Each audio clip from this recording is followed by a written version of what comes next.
Hey, Joshy Josh, buddy old pal, I have some incredible news for you. You're leaving for good?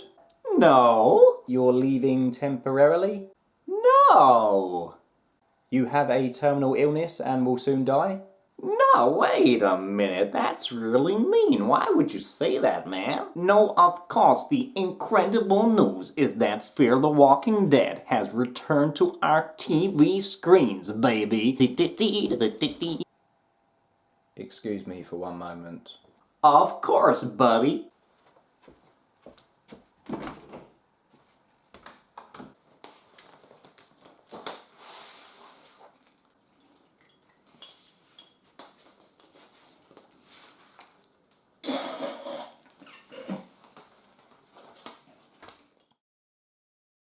Hello everyone and welcome. In this video I'm going to be sharing my thoughts on the Season 5 mid-season premiere of Fear the Walking Dead. As always is the norm in my videos, I will not be holding back on any spoilers, so please do keep that in mind. Anyway, without further ado, let's begin. So you all know by now how much I detest Season 5A of Fear the Walking Dead, and because of that I didn't have much hope that this season premiere would be any good. And even with my expectations set ridiculously low, this episode still turned out to be crappier than I thought it would be. It's just a really dull and pointless return for Fear the Walking Dead, and it's left me with no confidence that this half of the season is going to be any better than the first half. So there's not a lot else to say except, well, strap yourselves in because I'm going to rip this episode to pieces. So for some reason the directors or producers thought it would be a great idea to shoot 95% of this episode using a found footage kind of camera style, so think Cloverfield, only more boring. It turns out that our characters are recording themselves in order to make some kind of promotional video for their charity work, so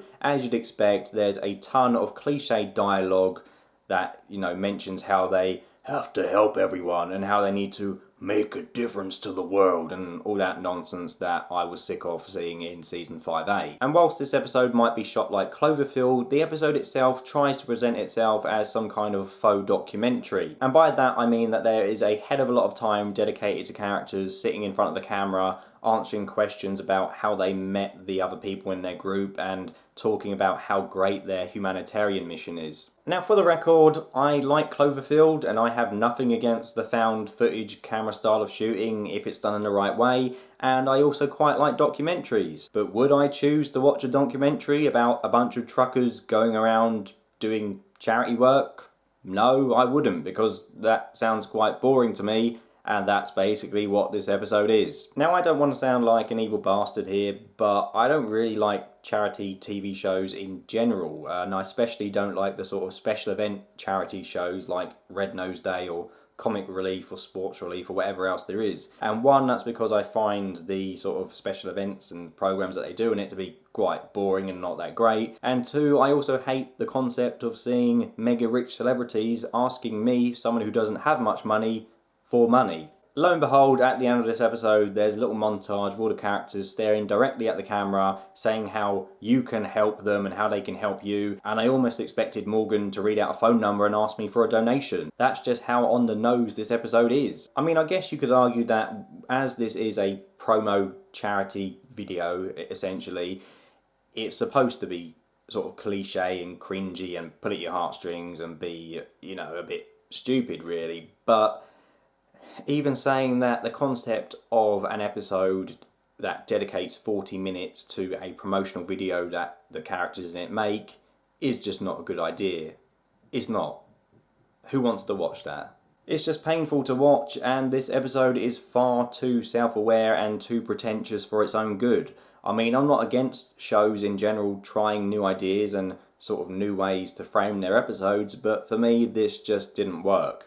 This episode also kind of makes a mockery of the way Season 5A ended. So you remember during the last episode of Season 5A, Logan turns up and meets our protagonist, and it seems like he and them are gonna have to work together to find gasoline. Now, that sounds quite boring. I moaned about it at the time and I stand by that. However, I was kind of intrigued to see how Logan, where did I get Roland from? Logan and our characters, how they would interact with one another, especially considering what he'd done. But it turns out that we don't even get to see that because Logan meeting our characters is just played for laughs when they show a 10-second clip of Sarah leaving him behind somewhere while she drives off.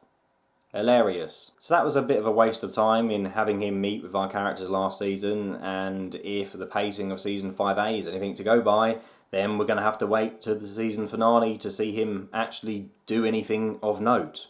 Now, I don't have a problem with our characters getting rid of Logan because if you remember I said during the season 5A finale I thought it was kind of stupid that they just didn't shoot the guy on sight considering what he'd done to them, but the method in which they got rid of him just feels really cheap and a real anticlimax. I mean, look at it this way. Imagine if at the start of The Walking Dead season 9, instead of Negan being in a jail cell, suffering for what he did, instead, all we see of Negan is a 10-second clip of Rick abandoning him somewhere and then driving away from him, and then this is followed up with a clip of Rick looking at the camera and he says something like, "Haha, you should have seen what we did to Negan, lol, hashtag PP Pants City." Because that's what it feels like really. It's basically just the showrunners taking the piss out of us. It just feels like a major kick in the balls. I mean, Fear the Walking Dead can't take itself seriously anymore. I mean, it doesn't even take its villain seriously, so why should we as viewers take it seriously? So anyway, I guess I should talk about what actually happens during the episode itself. So the major event this episode, if you can call it that, deals with Morgan and co. trying to help a woman called Tess by giving her an asthma pump which she needs for her son. At first they have trouble getting Tess to leave the house because she hasn't left the house since the outbreak started, and that's because she says that her husband is the one who goes out and does all the supply runs. Oh, and I should also mention that her front yard is covered in landmines which are supposedly there to protect her and her family, which is a bit weird considering that walkers are attracted by noise.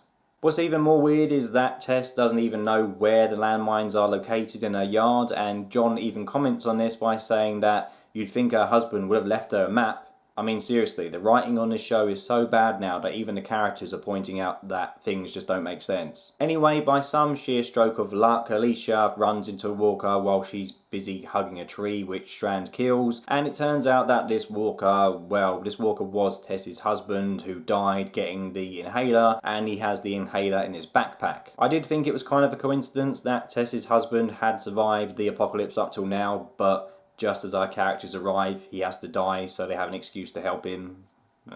Long story short, Morgan gets the asthma pump and runs over to the house and gets stuck on a landmine outside the front door, and yeah, he's stuck there and he can't move because if he moves then he blows up, which I wish did actually happen to him. But good old Tess comes out and gives him the instructions to help him and Al disable the landmine, and then Morgan gives her the pump and comforts her over the loss of her husband. Our group then take in Tess and her son to their settlement, and they use this as an example of an incredible victory and the power of their group and what their amazing charity can do. I mean, Morgan and June talk to the camera and say that it's amazing that this woman stepped outside her house, seeing as she hadn't stepped outside since the apocalypse started, as if they have somehow cured this woman of being agoraphobic. However, they kind of seem to be forgetting that the reason why Tess hadn't left her house until now wasn't because she was locked in the basement by Joseph Fritzl or because she was scared to go outside. It's just because she didn't have to up to now. She was safe inside her house with her kid. Her husband was doing all supply runs. He probably just told her to stay in there because he wanted to protect her. So it feels a bit odd that they're celebrating her coming out like they saved her from some nasty fate in the house, because they didn't. I guess you could make the argument that it was kind of amazing for this lady to step outside in the first time in 2 years, because I imagine if you had stayed inside anywhere for 2 years, you might be a bit anxious about going outside. But let's not forget, Tess only went outside because she had to. If she didn't go outside, Morgan would have blown up, and so would the asthma pump, and then her son would have probably died. So she went outside to help her son, and that's what I kind of expect any mum to do. So I could find it a bit odd that these characters are saying it was miraculous and that, oh, we did an amazing thing by getting Tess outside. Well, of course she's going to go outside. She doesn't want her son to die, does she? And I also thought it was a bit weird that Tess was interviewed for the purpose of this promo video and she seemed quite happy despite the fact that her husband had just died. So that was a bit weird. Speaking of weird, I also find it weird that the majority of the population in Texas all seem to have walkie-talkies. Morgan and co communicate to Tess via a walkie-talkie, and at the end of their promo video they say, if you need help, contact us on the radio. Now I get that in a post-apocalyptic universe, people can't exactly talk to each other on mobile phones, but it kind of seems like Texas is stuck in the 1950s with the sheer abundance of walkie-talkies available. I was almost expecting the protagonist promo video to go and play out on a black and white TV. Anyway, before I wrap up this delightful video, there's a couple more things that bugged me, so I'll quickly cover them now. So firstly, Luciana really bugged me when she looked into the camera and said really smugly, "We're good at this," and what she meant was we're good at helping people. Because, to be honest, you're fucking not good at helping people, okay? I mean, case in point, you blew up your plane and nearly died trying to help someone who played you. Yet some of your members of your group wandered into a radioactive area and, you know, they come out unharmed for some reason, I don't know why. And Morgan in this episode stood on a landmine which should have killed him. So you're not good at saving people. You can't go on a camera and say, we're good at this, really smugly, as if you make it look easy, because you don't. In every situation you've helped someone, you've nearly died, and the only reason you're still here is because you're extremely lucky and you all have ridiculous plot armor. So, no, Luciana, don't go giving any of that smug attitude, okay? Because you're not good at saving people.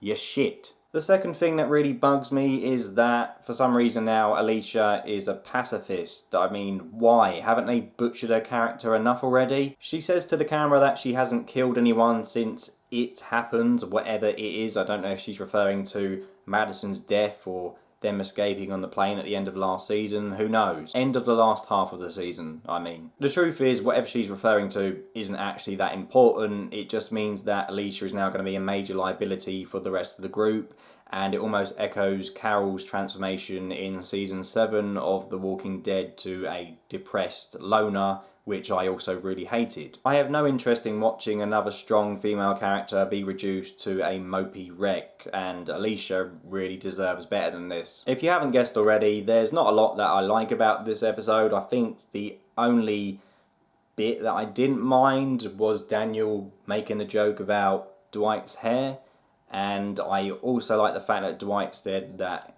on the road he might still find Sherry, because I did think it was kind of stupid that he seemingly gave up looking for her after he had one bad letter from her, seeing, you know, after all the shit he'd gone through. So that was nice. I mean, these two were probably the best part of the episode, but they were in it for about 2 minutes. If you liked Season 5A of Fear the Walking Dead, then you'll probably like this episode because it's just more of the same. But if you're like me and you couldn't stand it, then you're also gonna hate this episode. Yeah, it's not good. I didn't enjoy it.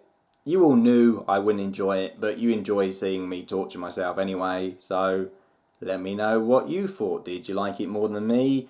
Or did you absolutely hate it? Whatever your thoughts are, let me know below. And yeah, thank you as always for watching. I do have a Walking Dead video. I'm going to talk about more of season 10, some more thoughts about the trailer coming out later this week. And yeah, that's all I had to say really. Thought there was something else. It might come back to me later, but if there is, I can't remember. But anyway, stop talking rubbish. Let's go now. Bye.